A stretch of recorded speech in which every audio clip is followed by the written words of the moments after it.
Assalamualaikum warahmatullahi wabarakatuh. Perkenalkan, nama saya Kezia Infaira Safa dengan NIM 2410606071. Di sini saya akan mempresentasikan ilmu Al-Quran dan tafsir, nahwi dan mansuh untuk memenuhi mata kuliah ulum Al-Quran. Oke, baik. Di sini pertama ada definisi dari nahwi sendiri, yaitu adalah ayat atau dalil yang menghapus atau menggantikan hukum sebelumnya. Terus mansur sendiri itu adalah ayat atau hukum yang dihapus atau yang sudah tidak berlaku. Kemudian konsep dasar dari nasi sendiri itu yang dimana Al-Quran diturunkan oleh Allah Subhanahu Wa Taala secara bertahap selama kurang lebih 23 tahun.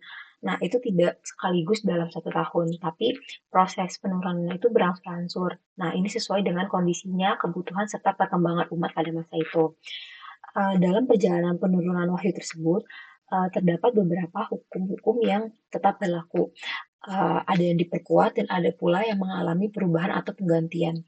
Nah, perubahan inilah yang dikenal dengan konsep nasi dan mansur, yaitu adanya hukum yang diganti dengan hukum baru yang lebih sesuai dengan kondisi umat sebagai bagian dari proses penyempurnaan syariah. Kemudian, um, selanjutnya ada mekanisme nasi. Nah, mekanismenya ini terjadi diawali dengan turunnya suatu ayat yang membawa hukum tertentu. Kemudian hukum tersebut diamalkan oleh umat dalam periode waktu tertentu. Seiring dengan berjalannya waktu dan perkembangan kondisi umat, Allah Subhanahu wa taala menurunkan ayat lain yang berisi hukum baru. Nah, hukumnya ini datang kemudian berfungsi untuk menggantikan atau menghapus hukum yang sebelumnya. Dengan demikian, hukum yang lebih awal disebut sebagai mansuh atau yang dihapus, sedangkan hukum yang datang belakangan atau yang baru itu disebut sebagai nasakh atau nasi yang menghapus. Nah, prinsip yang harus dipahami yaitu bahwa hukum yang berlaku bagi umat Islam itu adalah hukum yang terakhir diturunkan. Karena itulah bentuk penyempurnaan dari syariah dari Allah Subhanahu wa taala. Kemudian itu ada prinsip utama dari nasi. Nah, untuk memahami nasi atau nasah ini adalah bahwa hukum yang berlaku dalam syariat Islam merupakan hukum yang terakhir diturunkan oleh Allah. Ayat-ayat yang diturunkan lebih awal memungkinkan untuk digantikan atau dihapus oleh ayat yang turun kemudian, sesuai dengan kebutuhan dan perkembangan kondisi umat pada saat itu.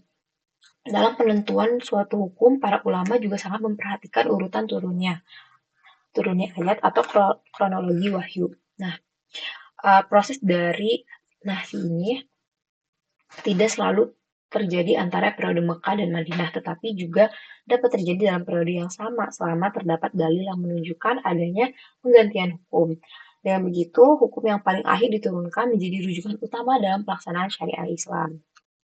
Nah, bentuk perubahan hukumnya yang dimana nasih dalam Al-Quran dapat terjadi dalam berbagai bentuk perubahan hukum yang menunjukkan fleksibilitas dan bertahapnya syariah Islam.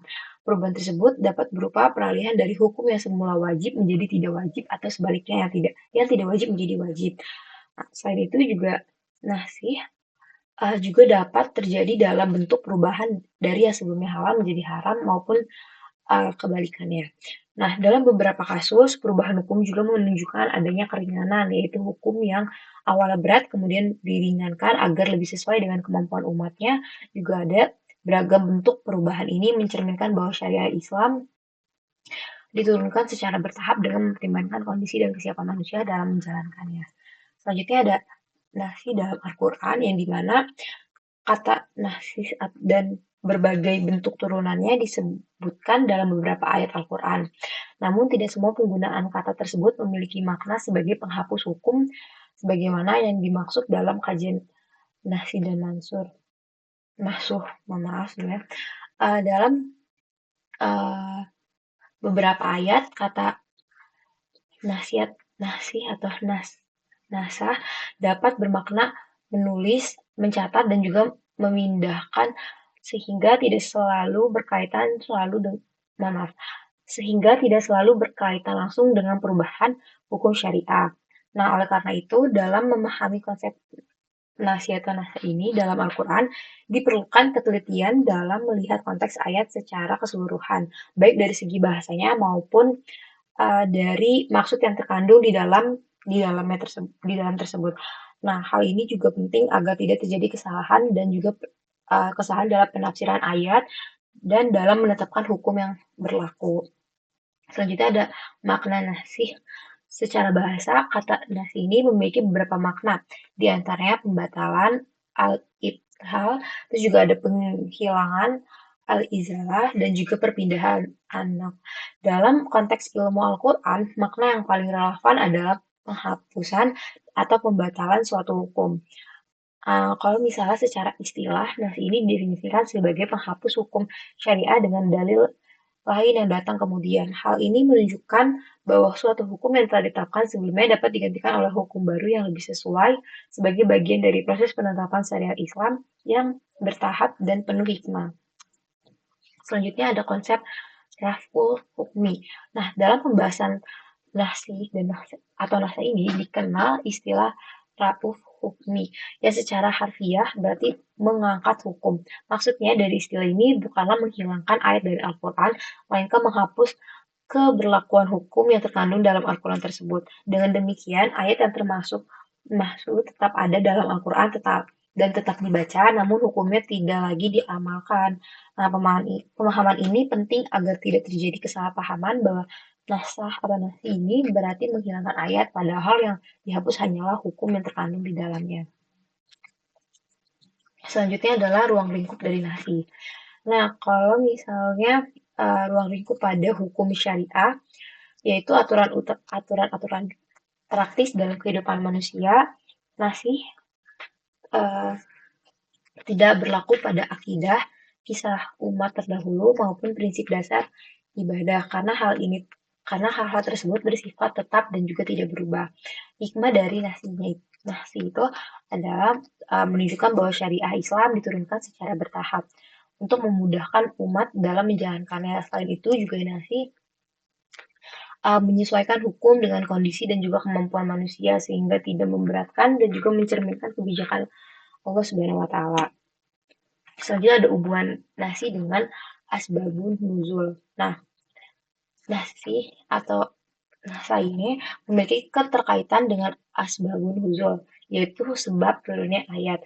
Perubahan hukum dapat terjadi karena adanya kondisi atau peristiwa tertentu yang melatar belakangi. Namun, dalam beberapa kasus, perubahan tersebut juga tidak terjadi tanpa sebab khusus yang dimana ada bagian dari tetapan Allah Subhanahu Wa Taala. Dalam berbagai ayatnya, alasan perubahan hukum bahkan dijelaskan secara langsung, seperti adanya keringanan karena manusia tidak mampu menjalankan hukum sebelumnya. Selanjutnya ada contoh dari nasi. Dalam praktiknya, nasi diseringkali menunjukkan adanya keringanan hukum bagi umat Islam. Beberapa hukum pada awalnya ditetapkan sebagai tingkat kesulitan tertentu, namun seiring waktu Allah Subhanahu wa taala memberikan keringanan karena mengetahui keterbatasan manusia dalam menjalankannya. Hal ini menunjukkan bahwa syariat Islam tidak bertujuan untuk memberatkan, melainkan juga untuk memberikan kemudahan dan kesesuaian dengan kemampuan umatnya.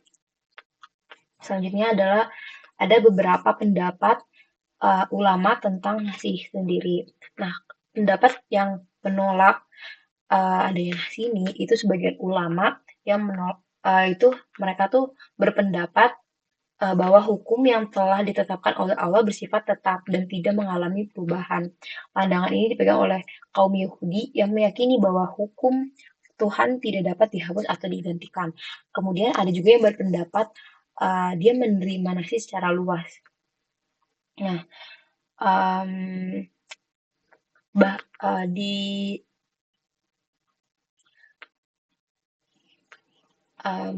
dia tuh lebih cenderung menganggap banyak ayat Al-Quran yang dapat mengalami penghapusan, yang dimana ini dinilai terlalu longgar karena penetapan nasi atau nasa ini tanpa batasan yang ketat. Jadi dia menerima tanpa adanya uh, per tanpa adanya dia tuh langsung menerima gitu. Jadi pendapat ulama ini tuh dianggap dia tuh longgar karena terlalu dia tanpa batasan. Jadi benar-benar langsung diterima. Nah, terus juga ada pendapat moderat atau pendapat terkuat yang dimana mayoritas umatnya itu mengambil posisi moderat, yaitu menerima ayat nasi dalam Al-Quran. Namun dengan syarat harus didukung oleh dalil yang jelas dan tidak boleh ditetapkan secara sembarang. Pendapat ini juga dianggap paling kuat karena lebih hati-hati dan seimbang dalam memahami konsep nasi atau nasihat tersebut. Kemudian ada dampak memahami nasi. Uh, Pemahaman terhadap konsep nasi atau nasa ini sangat penting dalam studi Al-Quran karena dapat membantu menghindari kesalahan dalam penafsiran ayat. Dengan memahami nasi, seseorang dapat mengetahui hukum mana yang masih berlangsung dan mana yang sudah tidak berlaku kembali. Selain itu, juga pemahaman ini juga dapat membantu dalam melihat perkembangan syariat Islam secara bertahap, serta meningkatkan kehati-hatian dalam mengambil dalil sebagai dasar hukum. Nah, yang terakhir adalah kesimpulan. Nasi atau nasah. Nasah merupakan penghapusan atau penggantian hukum lama dengan hukum baru dalam Al-Quran yang terjadi sebagai bagian dari proses turunnya wahyu secara bertahap. Konsep ini hanya berlaku pada hukum syariah dan juga tidak mencakup akidah maupun hal-hal yang bersifat tetap. Adanya nasi atau nasah ini menunjukkan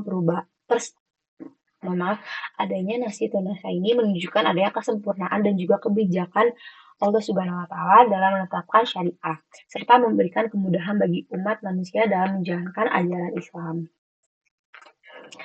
Sekian presentasi yang bisa saya jelaskan terkait materi ini. Mohon maaf atas ketidaksempurnaannya, atas kurangnya. Sekian dari saya. Wassalamualaikum warahmatullahi wabarakatuh.